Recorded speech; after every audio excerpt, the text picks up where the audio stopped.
Making only $750 a month is like a college student's allowance. Even students working at bars earn more. Having a low-income wife is embarrassing.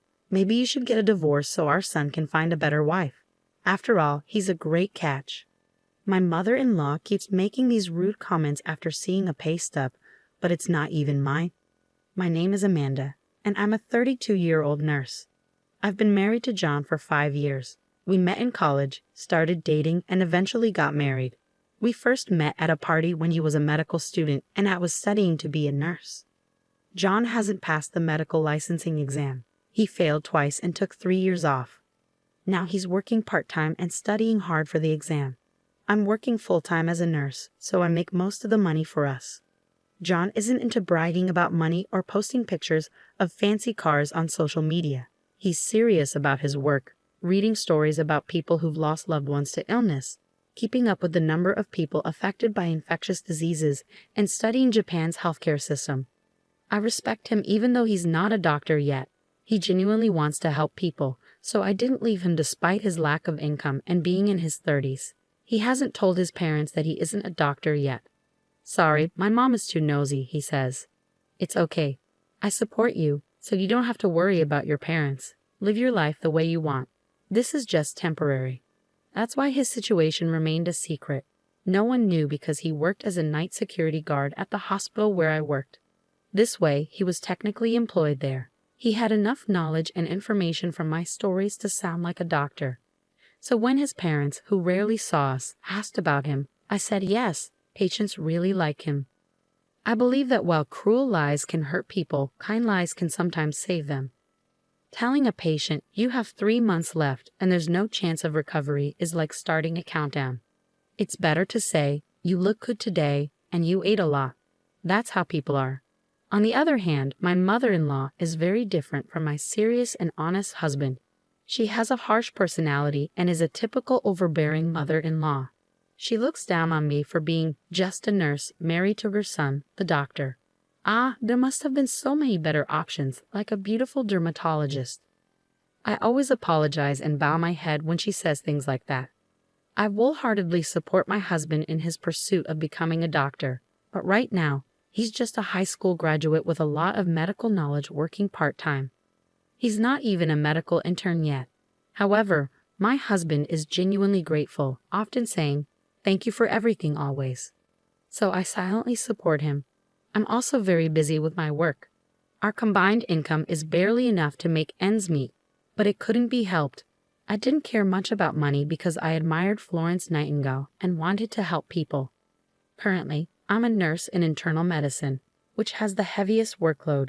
Wanting more money doesn't even cross my mind. As long as we can live, eat, and stay healthy, that's enough. Isn't that what life is really about?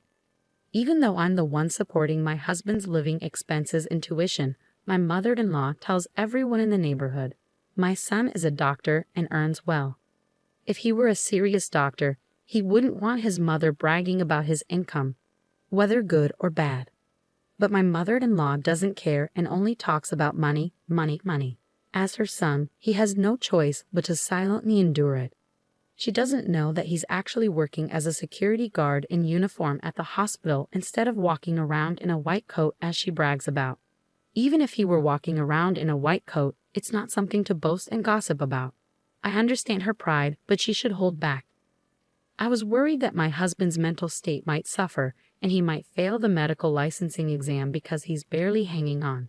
If he ends up spending his entire life as a security guard after trying so hard, it would be heartbreaking. His personality is perfect for being a doctor. His only weakness is his kindness. That's why my mother-in-law makes up stories and says things like, "My son makes $373,000 a year." For him, knowing that's false just adds more pressure. I once gently expressed my concern to her. I think it would be better for the patients if he didn't talk so much about his job because it might cause problems. After all, if you think about it from the opposite perspective, would you want to go to a doctor whose mother is constantly boasting about him when you're sick? But my mother-in-law doesn't care. Be quiet, you're just a nurse. You should feel lucky to marry a doctor. It's like winning a $3 million lottery. Money can't buy respect. You're just a nursing school graduate. She says mean things. I'm sorry. Thank Thank you for letting me marry John. I respect him as a doctor and as a person, so please leave him alone. You're so annoying. We can make him divorce you and marry someone else. It would be sad if our future grandchild gets your low IQ. She's being really mean. But I stayed quiet. Compared to saving lives or feeling like I'm doing important work, my mother-in-law's mean words didn't bother me much. I didn't take her seriously, but one day she showed up at our house uninvited. Our house is a 30-minute train ride from theirs, so we don't see them often. I'm busy with work, so I'm not around them much. That's why she didn't know the truth until now. Wow, this house is small. Why does my son, who I'm so proud of, have to live in such a poor-looking place? She said loudly. She looked at the row of medical books and said, "Well, he is my son," and took a picture with her phone.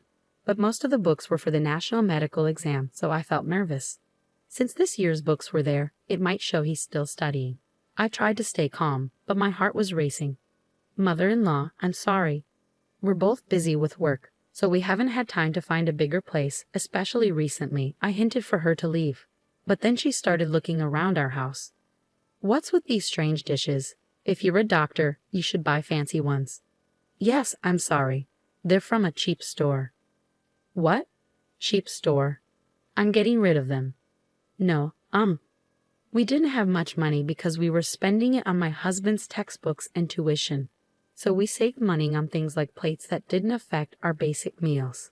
As long as we could eat off them, it was okay. Right now, passing his exams was the most important thing.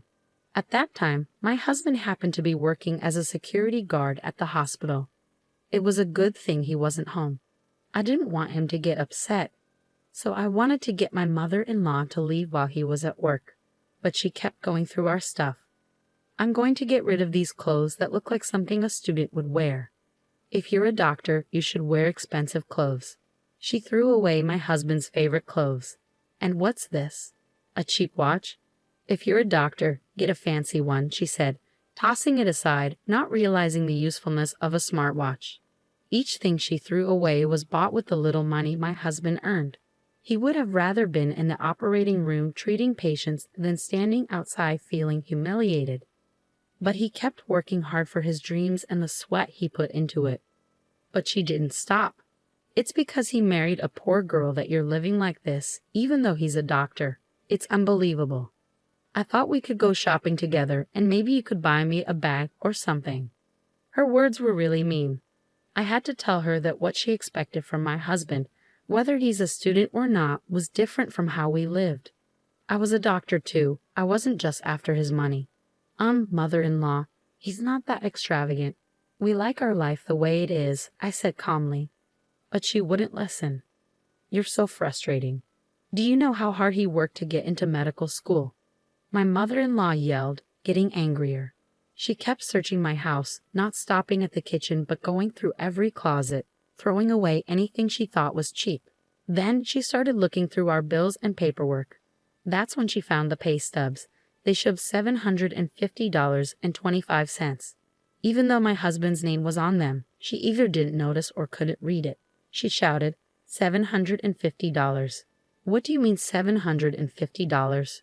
That's not my son's daily wage.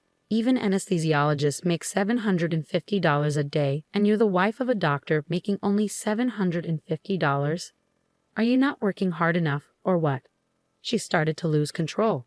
That's why you're so poor. You're just using my son for money. You're barely working as a nurse and tricking a doctor. You're only doing part-time nursing because it sounds good. $750 is nothing, so quit already. That money was earned by him when other doctors passed him by, working hard between his study hours for a very low daily wage. It meant a lot to us. But my mother-in-law wouldn't stop being crazy, and then the worst happened. You're a poor wife who brings bad luck. Divorce her quickly. Just then, my husband came home from his part-time job. He looked shocked to see his clothes and wash thrown away. He started picking them up silently. But my mother-in-law said, "John, I don't want to be mean, but please divorce her. Why did you, with your high education and income, choose such a pathetic woman? I'm so sad, and she only earns $750. But my husband didn't say anything. I couldn't tell what he was thinking. My mother-in-law laughed and said, "I'll bring you the divorce papers. Leave this dusty room and this woman who smells like disinfectant and find a better wife. You're a doctor. You should remarry." Then my husband stood up slowly and said, "Mom, I haven't told you this, but I'm not a doctor yet." "What?" "I'm sorry for not telling you earlier, but I haven't passed the national exam yet. And about that $750. My mother-in-law was so shocked that she looked at me for help. "I don't get it. This $750 paycheck is yours, isn't it?" I realized there was no point in hiding it anymore, so I said, "No, it's not mine." My husband added, "That's my salary for my part-time job." "That can't be. You're lying, aren't you?" "I'm not lying. It's true. I'm not a doctor yet. I failed the national exam twice." My mother-in-law was shocked to hear that her son wasn't a doctor yet. She started acting strangely and slipped on some newspapers she had scattered earlier while going through our house. She fell to the floor and cried out for help. Thankfully, she managed to avoid hitting her head, but her right arm, which she used the most, broke with a loud snap. It was definitely fractured. My husband and I quickly helped her and took her to the hospital, where we brought her to the orthopedic department. But my husband said, "Mom, I'm sorry, but please don't come to our house anymore, and I don't want you to consider me your son anymore." My mother-in-law was trembling from shock, but my husband continued, "I knew you were proud of me, but I couldn't keep lying. But when you insulted the money I worked hard for, that was too much. But I never thought you weren't a doctor. It doesn't matter if I'm a doctor or not. Do you think I'm studying just to earn $750 a day? I'm an adult, and it seems like we have different values, so let's end our relationship."